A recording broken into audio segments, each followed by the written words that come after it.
That's a hefty rack. Yeah, I cut it off to use to rattle up, for rattling purposes. Now, do you just use rattling in bow season? No, I use it during firearm season, early firearm season. Show me how. Everybody wants to see how somebody rattles. Okay, well, usually I'll get near a bush and I'll shake the trees a little bit. Well, this isn't good. Tap on the ground a little bit and then just play around a little bit.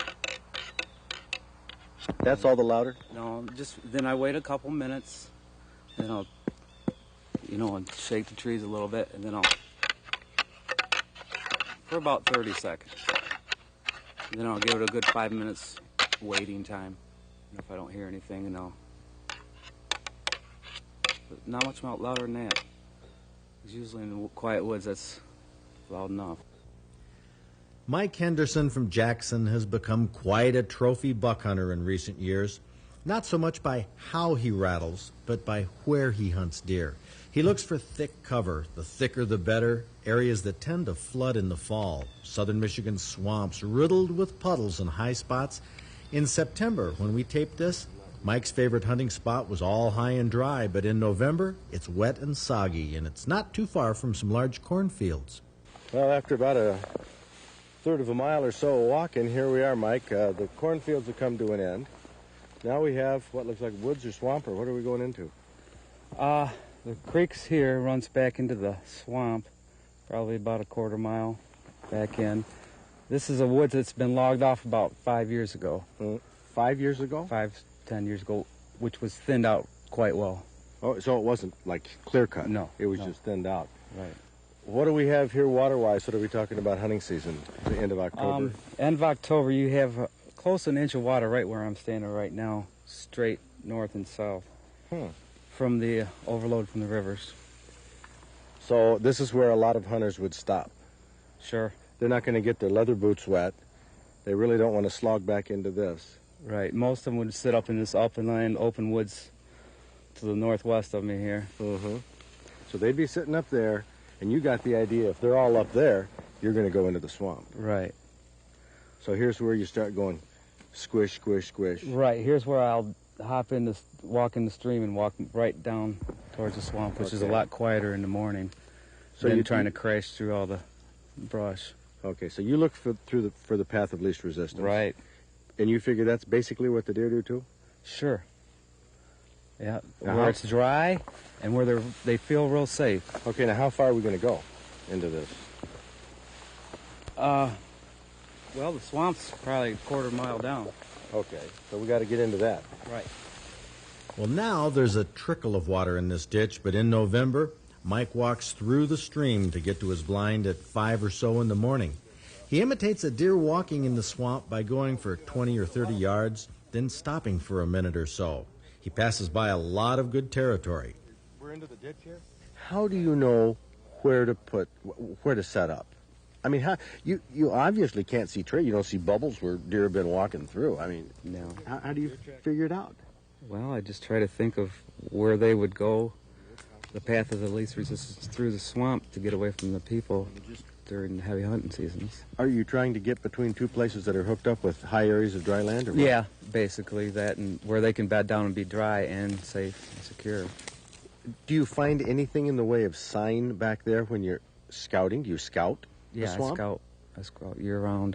But what do you find watch when the you deer scout? patterns. I find a few,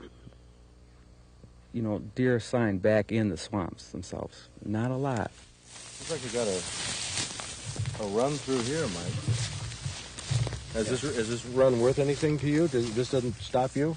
Not during gun season. Maybe early bow season. But later on, the bigger ones will start moving back. A lot of does and younger ones run these upland runs. And you said this is a north-south run right here. Right. Along the river. Oh, look what we got over here. Look what we got. Now, this doesn't get you excited, Mike? Huh? Sure. About this? It gets me excited to know that there's a buck in the area. Yeah. Fresh rub. But I surely wouldn't count on sitting by it during gun season. Okay, so gun season, this isn't... Yeah, they've... kind of touched up. Started here. Yeah, touched up over here, started rubbing right here. But this isn't enough to get you cranked to hunt right here.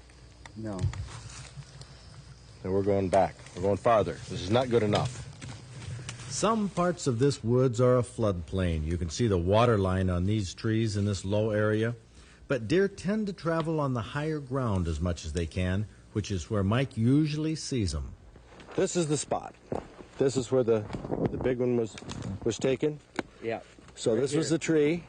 Yep. You were sitting here, and the buck came from down there. Yep. From the south. I could see him back in the fall time. A lot of these leaves are gone. This is where I could hear him, actually.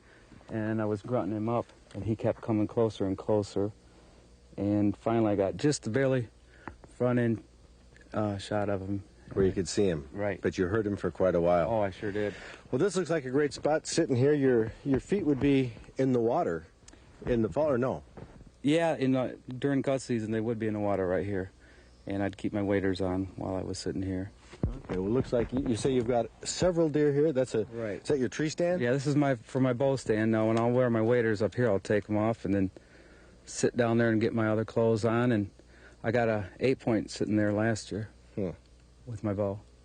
So this is what we're looking at, and all this green vegetation would be water. Right. This wet meadow is next to the spot where Mike Henderson got his trophy 13-point last year. Commemorative buck scored as a 13. 12, 13. Okay, 13-point. What was the situation here in 1990 compared to 1978? Was this buck follow the same pattern that they all have? No. Opening day, I went out and I sat in the swamps and I picked out a little bit farther location I thought would be good. And I could hear a lot of splashing going around, but I couldn't see nothing. So the second day of the season, I sat over right closer where I could hear the splashing. And right before daylight, I started using a little bit of a grunt call. Just when it's just getting light. And then I started hearing some splashing, and then it'd stop, and then splashing, then it'd stop. And it's so thick, you got to really wait it out. And then all I could see was the antlers. That's all I could see was move up and down, and it seemed like a long time, which probably wasn't. And then I just saw the front part of his body, and I shot, and he ran right towards me. Mike usually takes an hour or so to get back to his blind in the morning. You can imagine how long it takes to wrestle a big buck back out of the swamp. He often has to float it part of the way. So once you shoot a deer back there, it doesn't get any easier. I mean, No, it's pretty hard getting them out, but it's a pretty good success rate. Mike Henderson has a good success rate, but he works for it. Here's a 9-point he got a couple years ago, and here's his 13-point from the second day of last year's gun season. If you're going to try swamp hunting, there are a few tips Mike says are worth considering. First of all, look for good, thick swamps near areas that are heavily hunted, and don't expect to see a lot of deer sign because they don't leave much sign in cover like this. You're going to want to hunt on the high ground because that's where the deer will come to. Listen for them shuffling through the wet ground and the puddles, but never, ever shoot at sounds. Make sure you see them clearly before you shoot. Carry in whatever you need to be comfortable. It's going to be a long day. And be patient. The deer are likely to move at all times during the day. That rule of thumb applies whether you hunt the highlands or the swamps. And one more thing.